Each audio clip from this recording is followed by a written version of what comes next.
हूँ आप पपीता लगाएं। 2 बीघे में पपीता लगाएं। पपीते का पेड़ लगाने के बाद में इतना बड़ा होगा। एक पपीते पे कम से कम 100 पपीते लगेंगे।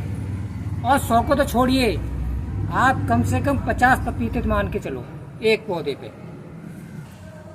हम इसका एक पपीता कम से कम 2 किलो को बैठता है, तो हम 2 किलो का नहीं लेके चलेंगे, हम 1 किलो का ही लेके चलेंगे। पपीता लगाने की जो तरकीब है वो है, कम से कम ये पपीता का पौधा हम लगाएंगे तो एक पौधे की कम से कम दूरी 6 फुट की होनी चाहिए। एक पपीते से हमने 2 फल तोड़े और 100 पपीते हमने 2 बीघे में लगाए, तो हमने 2 के हिसाब से 100 से 100 तोड़े तो कितने हो गए हमारे? 200 पपीते, 2 कुंतल यानी माल हो गया एक दिन का। और 40 रुपए के हिसाब से हमने उसको बेचा। पपीते का रेट जो पका है वो कम से कम 50-60 रुपए का है, लेकिन मैं कम से कम रेट आपको बता रहा हूँ।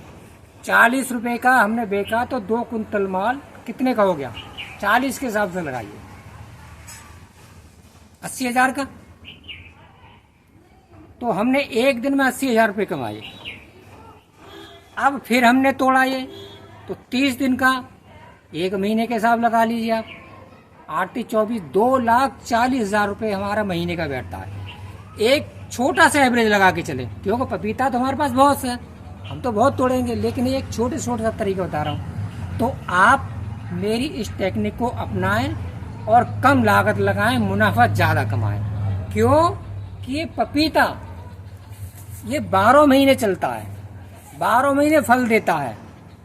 मैं इसलिए उन किसान भाइयों से कहूँगा जिनकी इनकम आमदनी बहुत कम है, बेचारे घाटे में चल रहे, तो वो इस काम को जरूर अपना के देखें। देखिए एक पपीते पे कितने, गिन लो आप कितने फल हैं, इस पे गिन लो कितना है।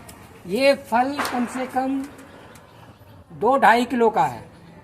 1 किलो का पीछे को दिखाइए कैमरा में, देखिए वो वाला, कोई भी फल 2 किलो से कम नहीं है। तो मैं तो एक आपको एवरेज बताए 1 किलो का। तो आप ज़्यादा से ज़्यादा मेरी इस स्कीम को अपनाएं और ज़्यादा मुनाफा कमाएं। और हमारे चैनल को सब्सक्राइब करना ना भूलें, लाइक करें, शेयर करें। तो ज़्यादा से ज़्यादा आप इस स्कीम को अपनाएं और ज़्यादा मुनाफा कमाएं। थैंक यू, धन्यवाद। फिर मिलूँगा अगले वीडियो में।